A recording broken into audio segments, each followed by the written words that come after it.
Daf Yomi, Tractate Menachot, page 106b. With top of the Amud with the words Vidilma. Vidilma kuli chovahi v'chol shehu mimeno li'ishim harehu bibal taktiru. But perhaps the vow was to bring 60/10 of an ephah, in which case the entire meal offering is necessary to fulfill the obligation. Consequently, only one handful may be removed, and all the rest is considered the remainder. And there is a principle: whatever is partly burned in the fire on the altar is subject to the prohibition of "you may not take as an offering." See Leviticus 2, verse 11. The principle states that if part of an item, such as the blood of an animal offering or the handful of a meal offering, has been sacrificed, one who sacrifices any other part of it that is not designated for sacrifice has violated a prohibition. In this case, the second handful is considered part of the remainder of the meal offering, and burning it is prohibited.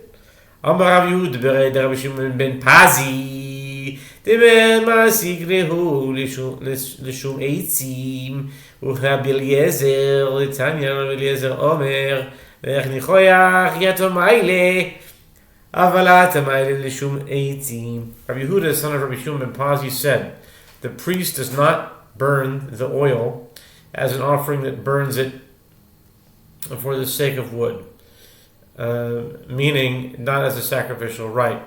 In accordance with the opinion of Rabbi Eliezer, as it is taught in Bright that Rabbi Eliezer says, the verse states, no meal offering that you shall bring unto the Lord shall be made with leaven, for you shall make no leaven, nor any honey, smoke from it, as an offering made by fire unto the Lord. As an offering of first fruits, you may bring them unto the Lord, but they shall not come up for a pleasing aroma on the altar. Leviticus 2:11 through 12. This verse indicates that you may not offer up leaven and honey as a pleasing aroma, meaning as an offering, but you may offer up leaven and honey and other substances for the sake of wood, not as an offering. Amar le'Rav Ashi v'dilma dechulei alma mutar le'arim choy v'nidave v'hachad Rabbi Eliezer kamiflegi d'Rabbanan yislehu d'Rabbi Eliezer v'Rabbi leslei d'Rabbi Eliezer. Rav Acha, son of Rava, said to Rav Ashi, but perhaps everyone agrees that it is permitted to mix an offering that fulfills an obligation together with a gift offering. And here Rabbi Yehuda Hanasi and the rabbis disagree with regard to the statement of Rabbi Eliezer that it is permitted to burn on the altar as fuel even items that are prohibited from being burned as offerings, as the rabbis accept the opinion of Rabbi Eliezer, and therefore they allow one to bring one meal offering of 60/10 of an ephah, since the handful removed of it may be burned. And Rabbi Yehuda Hanasi does not accept the opinion of Rabbi Eliezer. Amar le'isol kedai techel Rabbi mutar le'orev l'chayv v'nidova u'Rabbi Eliezer le'eslei efshar l'ma'asi shitin v'chad bana v'chad bana maga lehu v'kametz. Rav Ashi said to him, this cannot be the dispute, as if it enters your mind that according to Rabbi Yehuda Hanasi, it is permitted to mix an offering brought as an obligation together with the gift offering, and he does not accept the opinion of Rabbi Eliezer. Rabbi Yehuda Hanasi would not require 60 separate vessels. Instead, one could bring 60/10 of an ephah in one vessel and one additional tenth in one other vessel, from which the handful of the gift offering would be removed, and he could touch them, meaning place them so they touch each other, so that they are considered as one, and the priest could then remove a handful from that tenth for the gift and remove another handful from the vessel with 60/10 to fulfill the obligation. Rava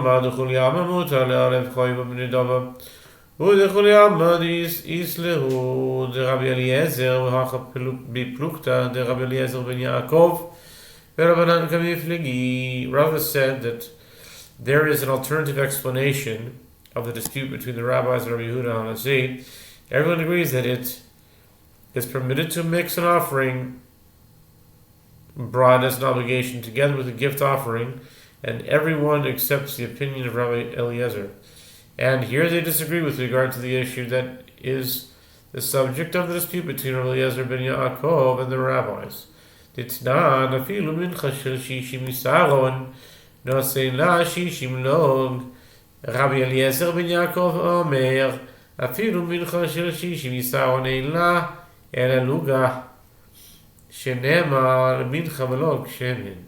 As we learned in the Mishnah 88a, each tenth of an ephah of flour requires 1 log of oil. Accordingly, even if one brings a meal offering of 60 tenths of an ephah of flour, one adds to it 60 log of oil.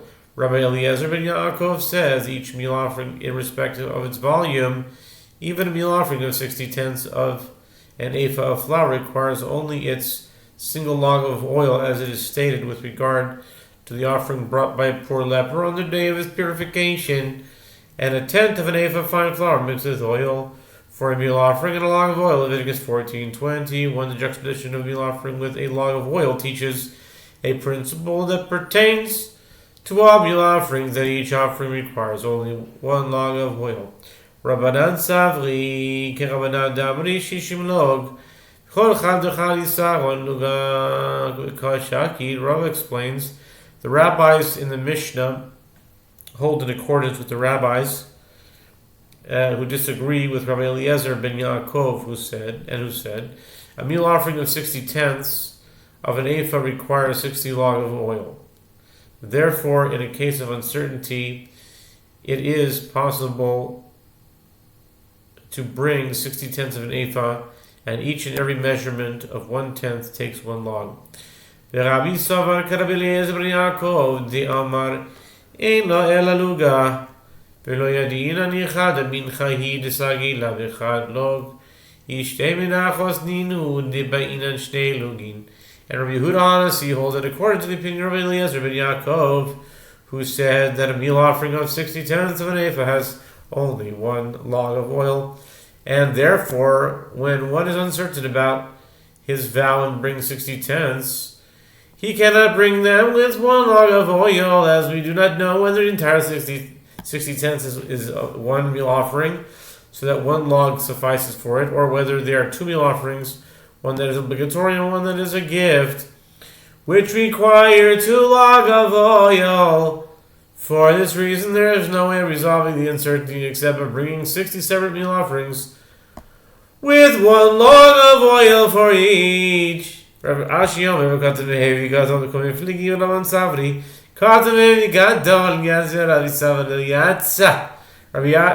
Ashi said there is alternative explanation. There is an alternative explanation of the disagreement between the rabbis and Rabbi Yehuda Hanasi.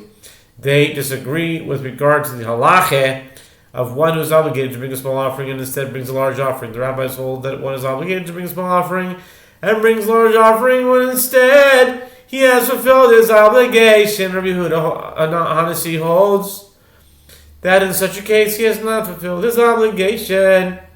Therefore, in the case of uncertainty in the Mishnah, Rabbi Yehuda Hanasi holds that by bringing 1 meal offering of 60 tenths of an ephah does not fulfill his obligation if he vowed to bring a smaller offering. Rabbi Yehuda holds basically that bigger is not better. I can say that. The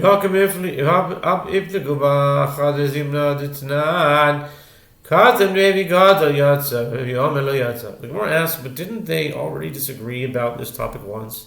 As we learned in the Mishnah 107b, that if one said, it is incumbent upon me to bring a small bull, but he brought a large bull instead, he has fulfilled his obligation, as the value of the small bull is included in the value of the large bull. Rabbi Yehuda Hanasi says he has not fulfilled his obligation, as the offering that he brought did not correspond to his vow. The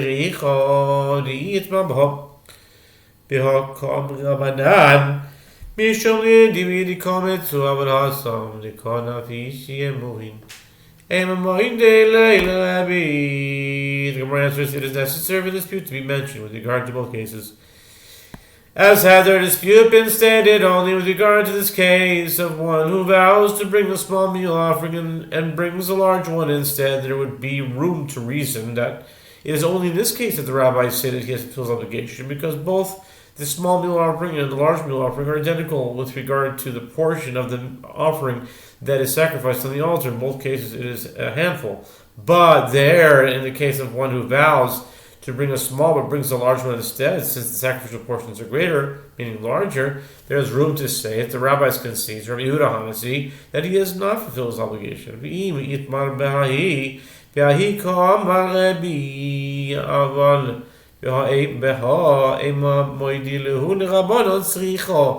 And had the dispute been stated only in that case of one who vows to bring a small and brings a big one, there would be room to reason that only in that case Rabbi Yehuda Hanasi says that the person does not fulfill his obligation because the sacrificial portions are larger. But in this case, of bringing a large meal offering instead of a small one, there is room to say that Rabbi Yehuda Hanasi concedes to the opinion of the rabbis. Therefore, it is necessary for the mission to teach both cases. Simen Eitzim Zahav Yain Oila Toida Shol. The Gemara gives a mnemonic. The Gemara gives a mnemonic.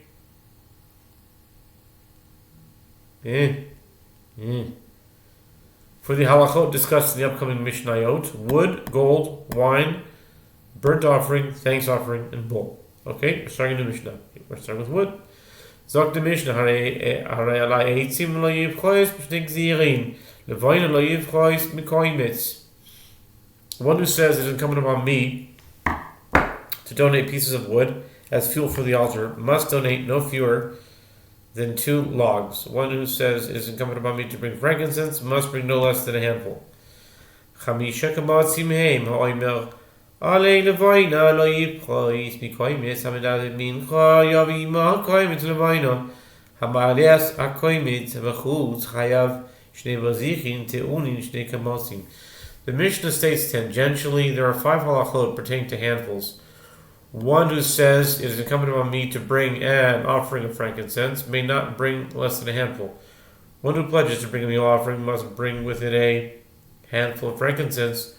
One who intentionally offers up a handful of the meal offering outside the temple courtyard is liable to receive excision from the world to come, which is called karet. The 2 bowls of frankincense that accompany the showbread are required to have 2 handfuls of frankincense. Harei zahav lo yichois midino zahav kesef lo yichois midino kesef nechoishes lo yichois mima kesef pirashti ben yodea ma pirashti hemevi ad Jehovah lo lekach nitkavanti. One who says it is incumbent upon me to donate gold to the temple treasury must give no less than a gold dinar. One who says it is incumbent on me to donate silver to the temple treasury must give no less than the value of a silver dinar. One who says it is incumbent on me to donate copper to the temple maintenance must give no less than the value of a silver ma'ah. One who says I have specified the amount of gold, silver, or copper, but I do not know what I specified must bring the maximum amount of gold, silver, or copper until it reaches the amount where he says I am certain I did not intend to donate that much. Okay, that's the Mishnah. And now for the Gemara. Okay. Tanu Rabbanan Korban Velamed mit Nadvin Esim B'Kama Shnei Gzirin Chaynu Oimer V'Agoyra Lois Hipalnu Al Korban Haisim Rabbi Oimer Eitzim Korban Hem Tiunim Melach Utunin Hagosho. With regard to one who pledges to donate wood, the sages taught in Bright, the verse states, when one brings a meal offering, a korban mincha, Leviticus 2:1. The superfluous word korban teaches it's a korban mincha. You can just call it a mincha. Why do you call it a korban mincha? So they say that the superfluous word korban teaches that one can voluntarily give wood as an offering to the altar. And how much wood must one bring if he does not specify an amount? 2 logs. And the support for the fact that wood can be brought as a voluntary offering is, as the verse states in Nehemiah, and we cast lots for the wood offering. Nehemiah 10:35. Yeah. Rabbi Yehuda Hanasi says this voluntary donation of wood is an offering like a meal offering, and therefore requires salt and requires bringing to the corner of the altar like a meal offering. ולבדי רבי עצים טיעונים כמיצה, אמר Papa לדברי רבי עצים צריכים עצים. Rava says, according to the statement of Rabbi Yehuda Hanasi, wood donated in this manner requires the removal of a handful, just as in the case of a meal offering, a portion of the wood must be removed and sacrificed separately. As the Rav Papa says, that according to the statement of Rabbi Yehuda Hanasi, since it is an offering for the altar, the wood that is brought as an offering needs to be placed on another wood to burn, like any other offering that is burned on wood on the altar. The vine leave Christ min koimis min alon ichsiv veherein mimenakum so besoiles minchum mishamno is kol levoino makish levoino haram leminchum maharam leminchum koimis af levoino nam koimis. The mission teaches one who says it is incumbent upon me to bring frankincense may not bring less than a handful. The Gemara asks, from where do we derive this halacha? The Gemara answers, it is derived from a verse, as it is written, and he shall take up from it his handful of the fine flour with the meal offering, and of its oil, and all the frankincense which is upon the meal offering, and shall make the memorial part of the smoke upon the altar, for an aroma pleasing to the Lord. Leviticus 6a, the Torah juxtaposes the frankincense with the taking up of a handful of the meal offering. This indicates that just as taking up from a meal offering is referring to a handful, so too the minimum size of a frankincense offering is also a handful. The